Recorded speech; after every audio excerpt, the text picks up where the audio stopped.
दर्पण news. नागरी हक्क संरक्षण समितीच्या दणक्यामुळे पाणी पुरवठा योजनेच्या कामाला सुरुवात। हुपरी शहरासाठी नगर उत्थान अंतर्गत 46 कोटी पाणी योजना मंजूर झाली आहे। या योजनेची वर्क ऑर्डर देऊन 6 महिने झाली तरी कामाला सुरुवात झाली नाही। ही योजना सुरुवातीपासूनच वादाच्या भोवऱ्यात असल्यामुळे प्रशासनाने ही योजना शहराची ताण भागवण्यासाठी आणली नसून पाण्यावरची मलाई मिळवण्यासाठी आणली असल्याचं बोलले जात होते। कारण टेंडर प्रक्रियामध्ये जिओ टॅगची जाचक अट घालून आपल्या मर्जीतील ठेकेदाराला काम मिळावे यासाठी अनेक मातंबरांनी प्रयत्न केले होते।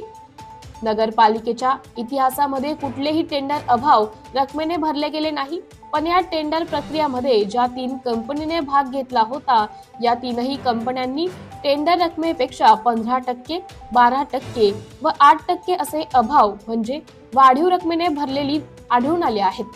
त्यामुळे ही टेंडर प्रक्रिया मॅनेज टेंडर प्रक्रिया असल्याचं सरळ आता जनतेसमोर आले आहे। याचा मास्टरमाइंड कोण हे सुद्धा आता जनतेसमोर लवकरच येईल। त्यामुळे प्रशासनातील अधिकाऱ्यांच्या कारवाई होणे गरजेचे होते। असे न होता त्यांना पाठीशी घालून मलाई मिळावी या हेतूने हा सगळा आटापाटा करण्यात आला होता। याची मलाई मंत्रालयापासून ते पाणी पुरवठा अभियंतापर्यंत खाल्लेली दिसत होती। यामुळे या योजनेला सुरुवातीपासूनच तक्रारशी ग्रहण लागले होते। अनेक संघटनांनी या योजनेच्या विरोधात मंत्रालयापासून नगर परिषद कार्यापर्यंत तक्रारी केल्या होत्या।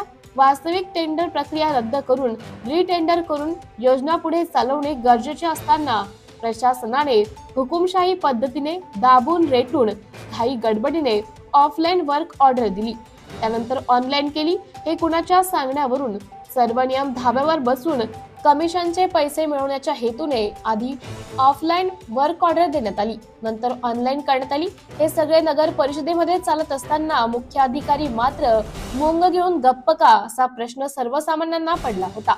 याची दखल घेऊन नागरी हक्क संरक्षण समिती महाराष्ट्र राज्य शाखा हुपरी यांच्या वतीने मुख्याधिकारी यांना निवेदन देण्यात आले होते व योजनेचे काम तात्काळ सुरू करण्यात यावे, अन्यथा 3 फेब्रुवारी मुख्याधिकारी यांच्या कार्यालयाच्या दारामध्ये बेमुदत ठिय्या आंदोलन करण्याचा इशारा समितीच्या वतीने शहर प्रमुख अभिनव गोंधळी यांनी दिला होता।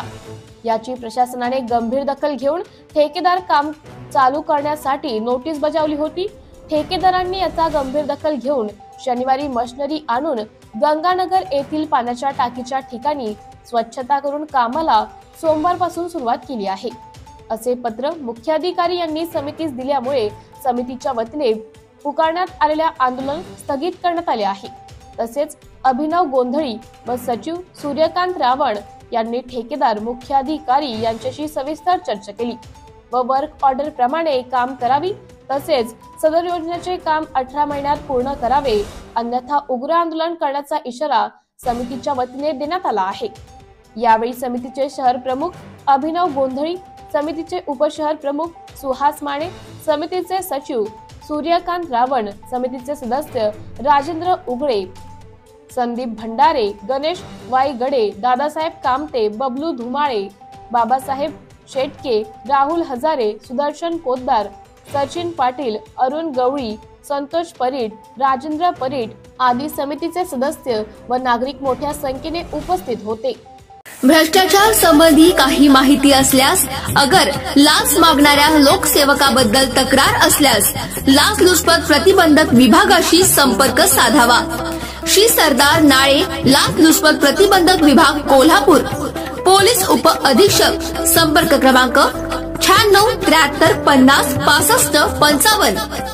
कार्यालयाचा पत्ता पोलीस उप अधीक्षक अँटी करप्शन ब्युरो कोल्हापूर 96 73 50 65 55 78 75 33 33 33। कार्यालयीन दूरध्वनी क्रमांक 0231 25 40 98 9। व्हॉट्सअप क्रमांक 78 75 33 33 33। निशुल्क फोन क्रमांक 1064। Email dysp@kolhapur@gmail.com।